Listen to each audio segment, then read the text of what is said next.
that question briefly and then come back to your main thesis. I mean, if you really want India to be secular, then stop leeching billions of dollars off only Hindu temples. Stop taxing only Hindu temples, or start taxing every other place of worship. I mean, you can't be secular in one instance by saying that the religion is completely separate from the state, and on the other instance, take billions and billions off only Hindu temples. Just to give you one example, this corridor, phase 1 has cost 349 crore rupees. Do you know the annual hundi collections of Tirupati that goes to the government, to the Devasthanam board? 1,300 crores. Do you know the annual hundi collections of Vaishno Devi? 520 crores. So, all that is going to the government. Government is controlling that. Somnath temples, 104,000 temples in India is controlled by the government. And you have the audacity to say that the Prime Minister, who's a believer in Hinduism, should not exhibit his belief publicly because we're a secular state. At the same time, we are leeching billions of only Hindu temples. ये कौन सी hypocrisy है भाई? कहाँ से पढ़ के आ रहे हो? But let me come back to this question, Rahul, if I may, because you asked about the civilizational correction, and I think that was a very profound statement that you made. But I must say that this is just the beginning, Rahul, in my opinion. Not until, I repeat, not until the last vestiges of the genocidal monster Aurangzeb's vandalism are legally removed or relocated from the Kashi Vishwanath temple complex, would the soul of our civilization find peace. Rahul?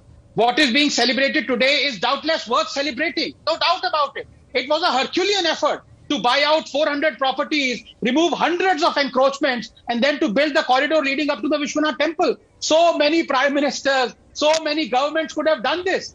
As I said, it only required 350 odd crores. And given that our governments leased thousands of crores of Hindu temples that they control, it was a pittance. But the fact that it is only Modi who did it must be commendable. And I stress, this is just the beginning. The soul has stirred. He has stirred the soul. It has come to life, but it has not been appeased. Because that monster, Aurangzeb's ugly shadow, looms over Bholenath. Knowing Bholenath, he can very well avenge the humiliation. But in law-abiding democracies, Rahul, the third eye belongs to the Supreme Court. And yes, it must. So the Supreme Court must adjudicate. That monstrosity has to be relocated. Rahul, just a minute, because it's very important. It's a philosophical question that you raised. Nations weaken not because of their past, but rather by how they are taught it.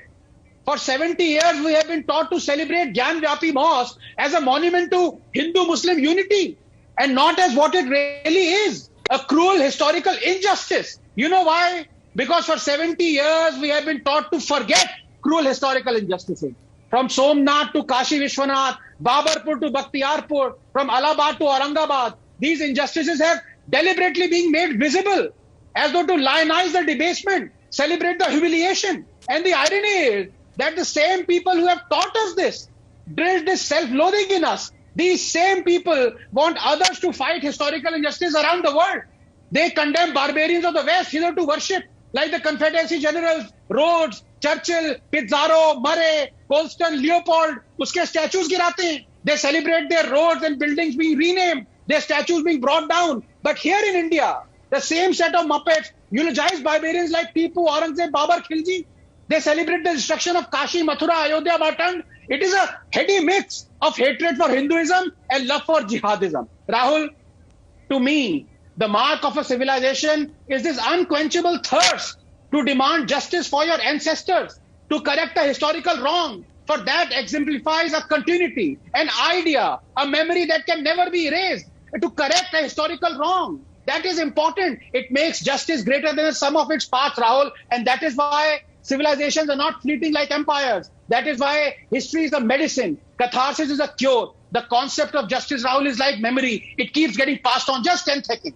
I have to realize this. I am unequivocal about it. Aurangzeb's imprint must be legally removed or relocated. Technology exists to do that. But does will exist? I ask, does will?